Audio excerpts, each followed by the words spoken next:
नेहरू गांधी परिवार के compromise story को मैं आपके सामने रख रहा हूं। किस प्रकार से गांधी परिवार का कंप्रोमाइज मिशन चलता रहा, देश की जनता को कंप्रोमाइज कर हमेशा अपने हितों की रक्षा पर कैसे पूरा नेहरू गांधी परिवार काम किया है, मैं उसकी जानकारी थोड़ा आपसे साझा कर रहा हूं।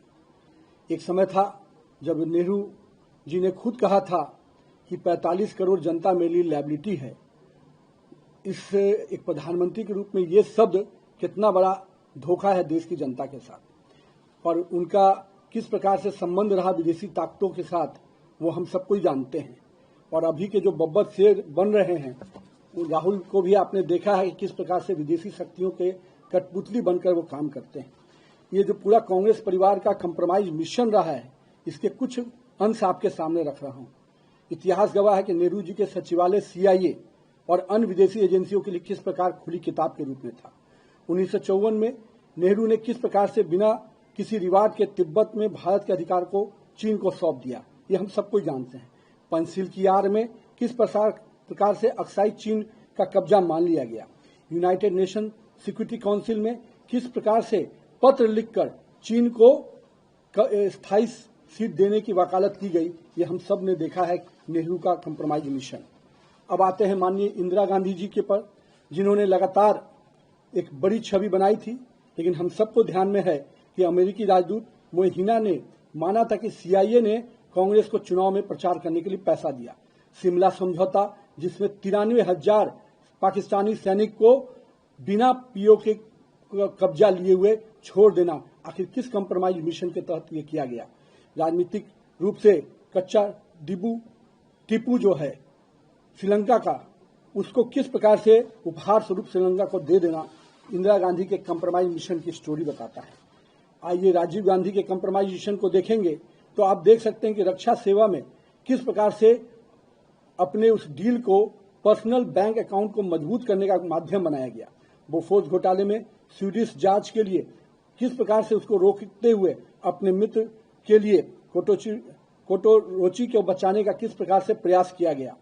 हम लोगों ने देखा कि भोपाल गैस कांड में हजारों भारतीयों के हत्यारे वोरेन एडरसन को राजकीय विमान से सुरक्षित देश से बाहर करना, आखिर इस कंप्रोमाइज मिशन का कहानी को ही न बताता है।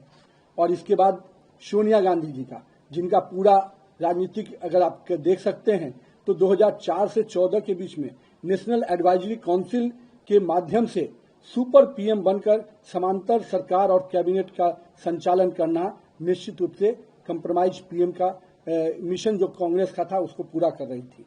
और आप उसी कालखंड में आपको ध्यान में होगा, राजीव गांधी फाउंडेशन को चीन की सरकार और जॉर्ज सोरोस के नेटवर्क से फंडिंग कराना, किस कंप्रोमाइज मिशन के तहत ये काम किया गया।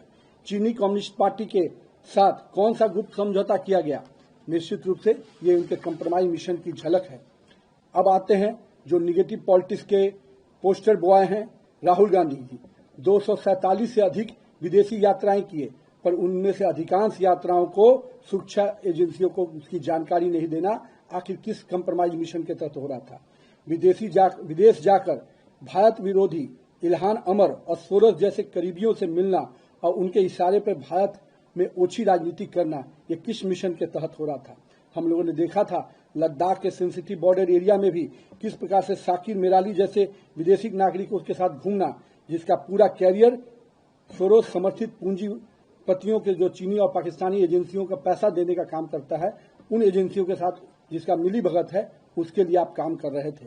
ये दिखता है कि राहुल गांधी की पूरी राजनीति कंप्रोमाइज लीगेसी को ही आगे बढ़ाने वाली रही है, जिसके अंतिम दूत बनकर राहुल गांधी सामने नजर आ रहे हैं। और दूसरी ओर पूरे कांग्रेसियों की जो अराजकतावादी मानसिकता को राहुल गांधी लगातार आगे बढ़ा रहे हैं, वो दिखता है कि राजनीति की जो कंप्रोमाइज एटीट्यूड रहा है उनका, पहले देश की हितों को कंप्रोमाइज करना, देश की राजनीतिक दिशाओं को कंप्रोमाइज करना, और मैं तो कहता हूं कि बड़े पैमाने पे जो युवाओं का एक सकारात्मक सोच आगे बढ़ने की बात आती है, जो देश आज सबसे बड़ी युवा आबादी के साथ खड़ा है, उस युवाओं को भी गलत रास्ते पर भटकाने का काम कोई कर रहा है। तो ये सोनिया, राहुल और जो कंप्रोमाइज मिशन के तहत चल रहा है भारत के लिए, वो निश्चित रूप से हम सबको सचेत होने की बात है। और मैं तो मानता हूं कि भारत की जनता इनके कंप्रोमाइज मिशन को समझ चुकी है। ये देश के हितों के साथ कोई भी समझौता कर सकते हैं। इसके लिए देश की जनता उनको भी आने वाले समय में भी सजा देगी, तब जाके इनको समझ में आएगा।